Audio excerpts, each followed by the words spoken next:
ക്രിസ്തുയേശുവിൻ്റെ നിസ്തുല നാമത്തിൽ എല്ലാവർക്കും സ്നേഹവന്ദനം. ഇന്നത്തെ നമ്മുടെ ധ്യാനത്തിനായി ശുദ്ധ യോഹന്നാൻ എഴുതിയ സുവിശേഷം 18-ാം അധ്യായം 12 മുതൽ 14 വരെയുള്ള വാക്യങ്ങൾ. യോഹന്നാൻ 18:12 മുതൽ 14 വരെ. പട്ടാളവും സഹസ്രാധിപനും യഹൂദന്മാരുടെ ചേവകരും യേശുവിനെ പിടിച്ചുകെട്ടി ഒന്നാമത് ഹന്നാവിൻ്റെ അടുക്കൽ കൊണ്ടുപോയി. അവൻ ആ സംവത്സരത്തെ മഹാപുരോഹിതനായ കയ്യാഫാവിൻ്റെ അമ്മായിയപ്പനായിരുന്നു.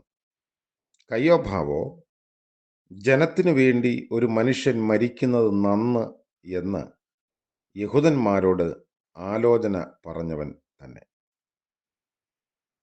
കർത്താവിൻ്റെ പരിശുദ്ധ നാമം വാഴ്ത്തപ്പെടട്ടെ. 4 സുവിശേഷങ്ങളിൽ യോഹന്നാന്റെ സുവിശേഷം മാത്രമാണ് വിചാരണയ്ക്ക് വേണ്ടി യേശുവിനെ ആദ്യം അന്നാസിന്റെ മുൻപിൽ കൊണ്ടുവന്നു എന്ന് രേഖപ്പെടുത്തുന്നത്. യെരുശലേമിലെ അധികാര സിംഹാസനത്തിന്റെ പിൻപിലുണ്ടായിരുന്ന യഥാർത്ഥമായ അധികാര കേന്ദ്രം അന്നാസായിരുന്നു. AD 6 മുതൽ 15 വരെയുള്ള കാലയളവിൽ അദ്ദേഹം മഹാപുരോഹിതനായിരുന്നു.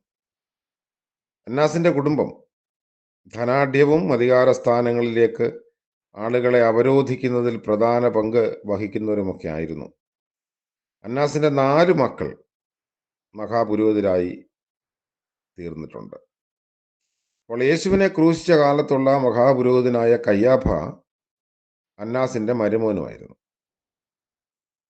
18-ാം അധ്യായത്തിന്റെ 12 മുതൽ 14 വരെയും 19 മുതൽ 24 വരെയുള്ള ഭാഗത്ത് ഈ വിചാരണയുടെ ഒരു പ്രത്യേകത യോഹന്നാൻ എടുത്തു പറയുന്നു. ഒരു സുതാര്യതയുടെ പ്രകാശനമായി യേശുവിനെ അവതരിപ്പിക്കുന്നുണ്ട്. 2-3 കാര്യങ്ങൾ നമ്മൾ ചിന്തിക്കുമ്പോൾ, ഒന്ന്, യേശുവിനെ അന്നാസിന്റെ മുൻപാകെ ഹാജരാക്കുന്നതിന് ഒരു രാഷ്ട്രീയ പശ്ചാത്തലം ഉണ്ടായിരുന്നു. യേശുവിനെ വിചാരണ ചെയ്യുന്നതിനുള്ള ഒരധികാരവും അന്നാസിനുണ്ടായിരുന്നില്ല. എന്നിട്ടും യേശുവിനെ അന്നാസിന് മുൻപിൽ കൊണ്ടുവന്നു. അതിനുള്ള കാരണം എന്താണെന്ന് അന്വേഷിക്കുമ്പോൾ, ചൂഷണത്തിന്റെ ഒരു വലിയ ഇടമായി അന്നാസ് യെരുശലേം ദേവാലയത്തെ അധപ്പതിപ്പിച്ചു. വിശുദ്ധ ബലികളെ കൂടുതൽ പണച്ചെലവുള്ളതാക്കി അദ്ദേഹം തീർത്തു. പണ്ടുണ്ടായിരുന്നതിനേക്കാൾ 15 മടങ്ങെങ്കിലും കൂടുതൽ പണം അയാൾ വസൂലാക്കി. യെരുശലേം ദേവാലയം അന്നാസിന്റെ ലാഭക്കമ്പോളമാക്കി മാറ്റി. യേശുവിന്റെ ഭാഷയിൽ അത് കള്ളന്മാരുടെ ഗുഹയാക്കി. യാഗത്തിന് അനുയോജ്യമായ പ്രാവുകളും ആടുകളും മറ്റും മഹാപുരോഹിതൻ നടത്തുന്ന കടകളിലാണ് ലഭ്യമായിരുന്നത്. ദേവാലയ ഭണ്ഡാരത്തിൽ നിക്ഷേപിക്കുന്നതിന് യോഗ്യമായ ഗലീലിയൻ ശേക്കൽ മാറിക്കൊടുക്കുന്ന നാണയ വിനിമയശാലകളും അന്നാസിന്റെ കുടുംബക്കാരുടേതായിരുന്നു. ഈ സ്വകാര്യ ലാഭക്കൊതിയിൽ വിശുദ്ധ ദേവാലയത്തെ അശുദ്ധമാക്കിയ ഇത്തരം നടപടികളെയാണ് യേശു ദേവാലയ പ്രവേശനത്തെങ്കിൽ ശക്തമായി എതിർത്തത്. രണ്ടാമത്, അന്നാസിന്റെയും കയ്യാഫായുടെയും മുമ്പിൽ നടന്ന വിചാരണ നീതിന്യായ വ്യവസ്ഥയെ, വേണമെങ്കിൽ നമ്മുടെ ഭാഷയിൽ പറഞ്ഞാൽ, കൊഞ്ഞനം കുത്തി കാണിക്കുന്ന ഒരു സന്ദർഭം മാത്രമായിരുന്നു. കൈക്കൂലിയും അഴിമതിയും ഗൂഢതന്ത്രങ്ങളും തുടങ്ങി നിരവധി അവിശുദ്ധ മാർഗങ്ങളിലൂടെയാണ് കയ്യാഫായും അധികാരം കൈയാളിയത്. വിചാരണ ചെയ്യപ്പെടുന്ന തടവുകാരനെ ഭയപ്പെടുത്തുന്ന യാതൊരു ചോദ്യമോ പെരുമാറ്റമോ വിചാരണ വേളയിൽ ഉണ്ടാകാൻ പാടില്ല എന്നത് വിചാരണയുടെ നിയമം തന്നെയായിരുന്നു. ഈ നിയമത്തിന്റെ ലംഘനമാണ് അവിടെ നടന്നത്. എന്നോട് ചോദിക്കേണ്ട, എന്നോട് കേട്ടവരോട് ചോദിക്കുക, അവർ പറയട്ടെ എന്ന് യേശു പറഞ്ഞത് വ്യവസ്ഥാപിത മാർഗത്തിൽ വിചാരണ നടത്തുക എന്ന അർത്ഥത്തിലാണ്. മഹാപുരോഹിതന്റെ മുമ്പിൽ വെച്ച് ചേവകർ യേശുവിനെ കവിളത്തടിച്ചു. നീതിയുടെ കർത്താവിനെ അനീതിയുടെ വിചാരണ കോടതിയിൽ മർദ്ദനമേറ്റ ഒരു തെറ്റായ മാർഗം അതിൽ നമ്മൾ കാണുന്നു. അപ്പോൾ തെറ്റായ മാർഗത്തിലൂടെ അധികാരം കൈയാളിയാൽ അത് സൃഷ്ടിക്കുന്നത് അരാജകത്വമായിരിക്കുമെന്ന് അവർ തന്നെ തെളിയിക്കുകയാണ്.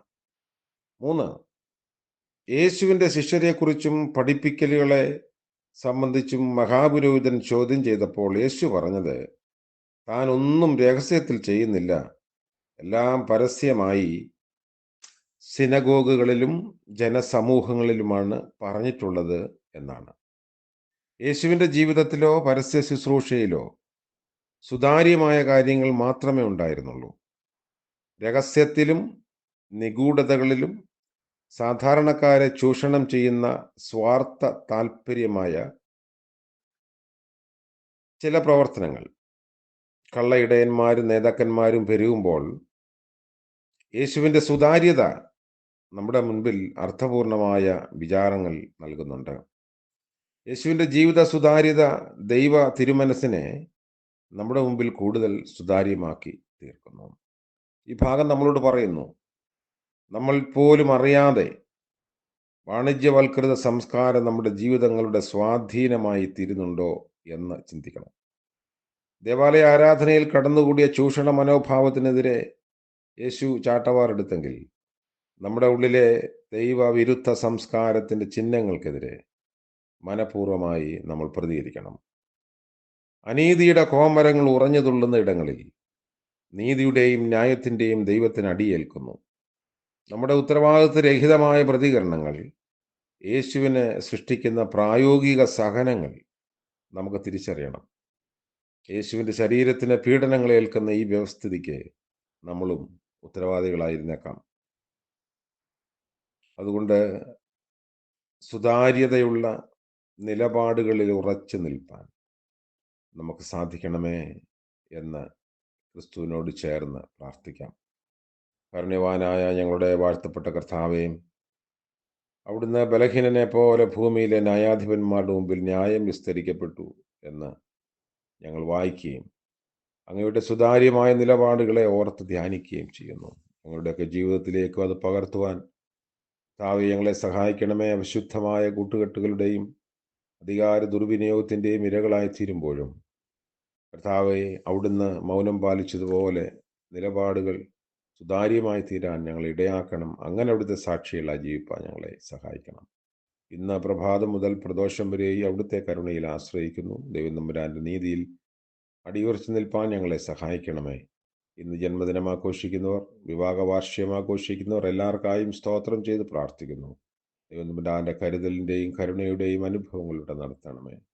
യേശു മിശിഹാ മൂലം പ്രാർത്ഥിക്കുന്നു. കൃപയോടെ കേൾക്കുമാറാകണമേ. ആമേൻ. സകല ബുദ്ധിയെയും കവിയുന്ന ദൈവിക അനുഗ്രഹവും സംസർഗവും നാം ഏവരോടുകൂടി എന്നും എന്നേക്കും ഉണ്ടായിരിക്കുമാറാകട്ടെ.